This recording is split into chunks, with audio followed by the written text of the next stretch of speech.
നമ്മളെല്ലാവരും golden visa എന്ന് കേട്ടിട്ടുണ്ടല്ലേ? പക്ഷേ ഇത് ആർക്കൊക്കെ എങ്ങനെയൊക്കെ ലഭിക്കുമെന്ന കാര്യത്തിൽ പലർക്കും ഒരു ധാരണക്കുറവുണ്ട്. ഇപ്പോഴത്തെ ബഹ്റൈനിൽ ഈ ഗോൾഡൻ വിസ നടപടികൾ എളുപ്പമാകുന്നു എന്ന റിപ്പോർട്ടുകളാണ് വരുന്നത്. അപ്പോൾ അതെങ്ങനെയാണെന്ന് നമുക്ക് വിശദമായി നോക്കാം.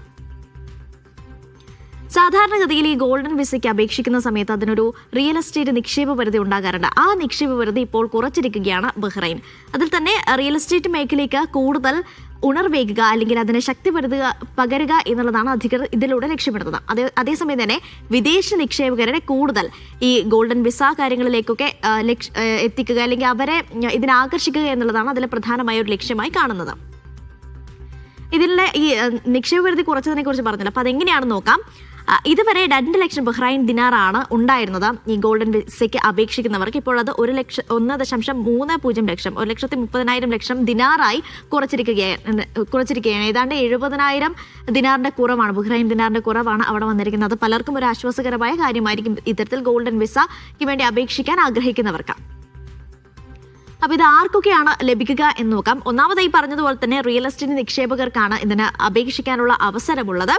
അതിനോടൊപ്പം തന്നെ 5 വർഷമായി ബഹ്റൈനിൽ ജോലി ചെയ്യുന്നവരായിരിക്കണം. അവർക്ക് ഏകദേശം 2,000 ദിനാറിലധികം പ്രതിമാസ ശമ്പളമുള്ളവരായിരിക്കണം. അവർക്കും ഇതിനു വേണ്ടി അപേക്ഷിക്കാവുന്ന. ഒപ്പം തന്നെ കുറഞ്ഞത് 15 വർഷം ജോലി ചെയ്യുകയും പ്രതിമാസം 2,000 ദിനാറോ അതിൽ കൂടുതലോ പെൻഷൻ വാങ്ങുന്നവർക്കും ഈ ഗോൾഡൻ വിസയ്ക്ക് വേണ്ടി ഇപ്പോൾ അപേക്ഷിക്കാവുന്നതാണ്.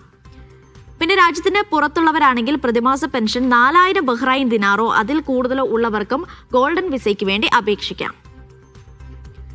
അതുപോലെ തന്നെ സംരംഭകർ, ഉയർന്ന വൈദഗ്ധ്യമുള്ള പ്രൊഫഷണലുകൾ, സമ്പദ് വ്യവസ്ഥയ്ക്ക് സംഭാവന നൽകാൻ ശേഷിയുള്ളവർ, ഇവരൊക്കെ ലക്ഷ്യമിട്ടാണ് ഇത്തരത്തിൽ ഗോൾഡൻ വിസ ഉൾപ്പെടെയുള്ള കാര്യങ്ങളൊക്കെ നടപ്പിലാക്കി വരുന്നത്. അപ്പം അവർക്കൊക്കെയും അപേക്ഷിക്കാനുള്ള ഒരു അവസരം കൂടിയുണ്ട്.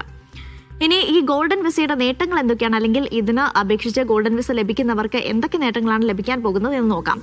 ഈ സ്ഥിര താമസത്തിനുള്ള ഒരു അനുമതി ഈ ഗോൾഡൻ വിസ ഉള്ളവർക്ക് ഉണ്ടാകും. ഒപ്പം തന്നെ നിബന്ധനകൾ പാലിച്ച് ഗോൾഡൻ വിസയുടെ നിബന്ധനകളെല്ലാം പാലിക്കുകയാണെങ്കിൽ ഓരോ 10 വർഷത്തിലും ഇത് പുതുക്കി നൽകും എന്നുള്ളത് കൂടിയാണ്. അപ്പോൾ ഈ ഗോൾഡൻ വിസക്കാർക്ക് പങ്കാളികൾ ഉണ്ടാകും, മക്കളുണ്ടാകും, മാതാപിതാക്കളൊക്കെ ഇവരെ തന്നെ വളരെ എളുപ്പത്തിൽ തന്നെ സ്പോൺസർ ചെയ്ത് അവരോടൊപ്പം ബഹ്റൈനിലേക്ക് എത്തിക്കാൻ കൂടി സാധിക്കും. അപ്പോൾ തന്നെ 100% ബിസിനസ്സിൽ ഉടമസ്ഥാവകാശം ഉണ്ടാവും. ഒപ്പം മൾട്ടിപ്പിൾ എൻട്രി രാജ്യത്തിനകത്തേക്കും പുറത്തേക്കും പരിധിയില്ലാതെ പോയി വരാനുള്ള ഒരു അവസരം കൂടിയാണ് ഈ ഗോൾഡൻ വിസ ഉള്ളവർക്ക് ലഭിക്കുന്നത്. ഇതുമായി ബന്ധപ്പെട്ട് കൂടുതൽ വിവരങ്ങൾ ലഭിക്കണമെങ്കിൽ സന്ദർശിക്കാവുന്ന വെബ്സൈറ്റാണിത്. goldenresidency.government.bahrain എന്ന വെബ്സൈറ്റ് സന്ദർശിച്ചാൽ ഇതുമായി ബന്ധപ്പെട്ട് കൂടുതൽ വ്യക്തത നിങ്ങൾക്കിതിൽ വരും.